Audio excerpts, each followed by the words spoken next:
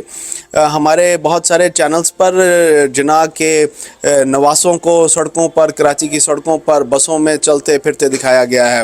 بہرحال ہم شرمندہ ہیں قائد اعظم سے بھی کہ کس قسم کی قوم کے وہ قائد ہیں۔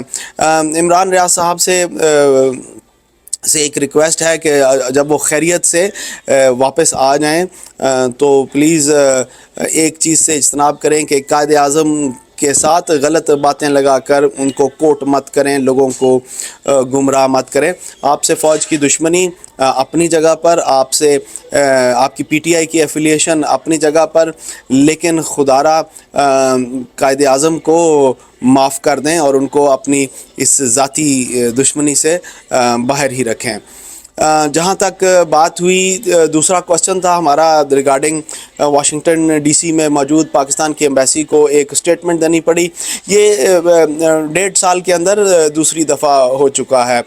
یہ جو پی ٹی آئی کے واٹس ایپ کے ٹائیگرز ہیں اور جو پی ٹی آئی کے جو بیرون ملک ورکرز ہیں، جو کہ یو ایس اے خاص طور پہ اور یو کے خاص طور پہ اور یو ایس اے نمبر 2 پہ آتا ہے، بہرحال یہ ذہنی مریض بن چکے ہیں۔ یہ تھوڑے سے ان کا ذہنی توازن وہ سرک گیا ہے۔ کچھ لوگوں نے تو اس دشمنی کو کاروبار بنا لیا ہے۔ ایک خاتون ہے، میں ان کا نام نہیں لوں گا، آپ سب جانتے ہیں، اور ایک لڑکا ہے جس کے عجیب و غریب سے بال ہیں، اور وہ ینگ سا لڑکا ہے، 17 18 19 سال کا، 20 سال کا۔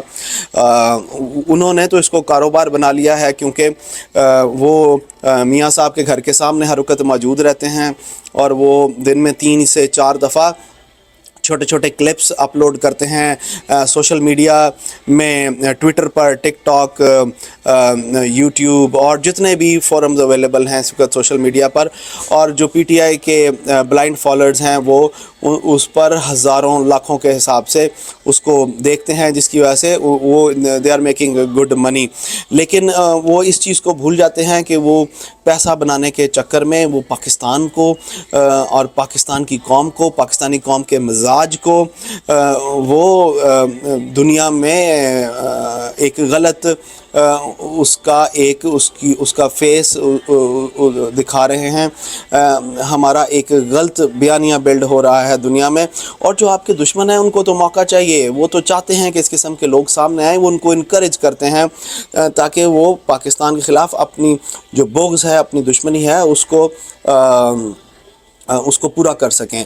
آپ نے دیکھا ہوگا کہ ایک خاتون کوئی میرا خیال وہ کینیڈا میں ہیں، اور انہوں نے ایک ٹک ٹاک پہ لگایا کہ جتنے پی ٹی آئی کے ورکرز ہیں وہ نعوذ باللہ وہ صحابہ ہیں۔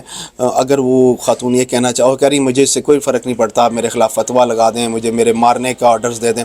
بیسیکلی وہ ایک چیپ پاپولیرٹی حاصل کرنا چاہتی ہیں کہ زیادہ سے زیادہ لائکس آئیں، زیادہ سے زیادہ ہٹس آئیں ان کے ہر سوشل میڈیا کے forum per, so she can make money and ایک چیپ پاپولیرٹی ان کو مل جائے۔ اگر وہ ان کو صحابہ کہہ رہی ہیں تو اٹ مینس کہ وہ عمران خان صاحب کو کیا کہنا چاہ رہی ہیں، اسے آپ خود ہی اندازہ لگا لیں۔ پھر ایک تقریب میں ایک بچے نے حضور صلی اللہ علیہ وسلم کے والدین کے بعد عمران خان صاحب کے والدین کو ان کے ساتھ نسبت کرنے کی کوشش کی۔ بہرحال مجھے تو ڈر آتا ہے، خوف آتا ہے کہ ہم پاکستانی لوگ تھوڑی سی پاپولیرٹی کے لیے، تھوڑے سے فائدے کے لیے ہم کون سی حد کراس کر جاتے ہیں جس کا ہمیں اندازہ ہی نہیں ہے۔ وہ لڑکا جس کے عجیب و غریب سے بال ہیں، وہ اردو بھی نہیں بول سکتا ٹھیک طریقے سے، وہ برطانیہ کا ہی جمپل ہے، اور میرا نہیں خیال وہ پاکستان کا بھی شاید ایک آدھ دفعہ ہی اس نے وزٹ کیا ہوگا، لیکن وہ انٹرنیشنل چینلز پر بیٹھ کر پاکستان کے مسائل بتا رہا ہے دنیا کو کہ اس وقت پاکستان کو کن ایشوز کا سامنا ہے۔ بہرحال دشمنوں کو تو ایسے لوگوں کی ضرورت ہوتی ہے، اور وہ ایک امپیکٹ کریٹ کرنا چاہتے ہیں پاکستان سے باہر، اور پاکستان کے اندر مایوسی پھیلانا چاہتے ہیں۔ آپ نے دیکھا ہوگا کہ امریکہ کا ایک اور شخص جس نے پاکستانی پاسپورٹ کو پھاڑا اور اور گالم گلوچ بھی کی، اور اس کو لوگوں نے وائرل کیا. اور اس کو کیوں وائرل کیا مجھے تو یہ بھی سمجھ نہیں آتی کہ why you guys help such kind of people. پھر ایک ملک میں پاکستان کی ایمبیسی کے سامنے سے ایک پی ٹی آئی کے ورکروں نے پاکستان کا جھنڈا اتارا اور وہاں پر پی ٹی آئی کا جھنڈا لگایا. عمران خان صاحب اور پی ٹی آئی کی لیڈرشپ اس کی مذمت بھی نہیں کرتے. ایک اور بیانیہ بلڈ کیا گیا کہ ہم جناب 14 اگست نہیں منائیں گے. بھئی تم نے نہیں منانی، تم اگر ملک سے باہر آ گئے ہو اور تم شاہ سے زیادہ شاہ کے وفادار ہو، تم نے پاکستان واپس نہیں جانا، تمہاری سٹیکس پاکستان میں نہیں ہیں، تو بھائی مت مناؤ. تو پھر چھوڑ دو نا، پھر پاکستان کو اس کے حال پر چھوڑ دو. Otherwise go back. آپ ایک پولیٹیکل سٹرگل کریں، امریکہ میں بیٹھ کر کریں، پاکستان میں بیٹھ کر کریں، ایک ڈیسنٹ طریقے سے کریں. ہر کام کو کرنے کا ایک صحیح طریقہ بھی ہوتا ہے، جو کہ جمہوری طریقہ بھی ہے، جو مذہب بھی ہمارا سکھاتا ہے، جو ہماری اقدار بھی ہمیں سکھاتی ہیں. اور وہ طریقہ یہ ہے کہ آپ ایک اچھے الفاظ کے ساتھ کسی ایک پلیٹ فارم کو چنیں اور اس کے اوپر اپنی بات چیت کریں، جیسے کہ میں بات چیت کر رہا ہوں. میں اپنا ایک پوائنٹ آف ویو آپ کے سامنے پیش کرتا ہوں. آپ کو اچھا لگے آپ اسے لے لیں، آپ کو برا لگے آپ اس کو مت لیں. لیکن اگر اس فورم پر بیٹھ کر میں گالم گلوچ کروں گا، میں برا بھلا کہوں گا، تو وہ نہ صرف میرے ملک کے لیے اچھا ہے، بلکہ وہ یہ شو کرتا ہے کہ میرے والدین نے میری تربیت کیسے کی ہے. 50 سال کی عمر میں کن لوگوں میں اٹھتا بیٹھتا رہا ہوں، کس قسم کی کمپنی میں رہا ہوں، کس قسم کی ٹریننگ میری ہوئی ہے، کس قسم کی گرومنگ میری ہوئی ہے، جو میں 50 سال کی عمر میں آ کر میں یہاں پر آپ کے سامنے آپ کو دکھا رہا ہوں. بہرحال اللہ تعالیٰ پاکستان پر رحم کرے، اللہ تعالیٰ ان لوگوں پر رحم کرے، اللہ تعالیٰ ان لوگوں کو عقل دے. پاکستان ہمیشہ زندہ باد تھا، زندہ باد ہے اور زندہ باد رہے گا. پاکستان انشاءاللہ ترقی کرے گا، پاکستان اپنے پیروں پر آئے گا. قوموں کی زندگی میں اکنامکلی اتار اور چڑھاؤ آتے رہتے ہیں، یہ کوئی اتنی بڑی بات نہیں ہے. ہم امید رکھتے ہیں کہ پاکستان دوبارہ اکنامکلی اپنے پیروں پر آئے گا، لوگ خوشحال ہوں گے اور ہم بھی واپس جائیں گے انشاءاللہ. میں آپ سے اجازت لوں گا. اللہ آپ سب کو آسانیاں نصیب فرمائے اور آسانیاں تقسیم کرنا نصیب فرمائے. السلام علیکم.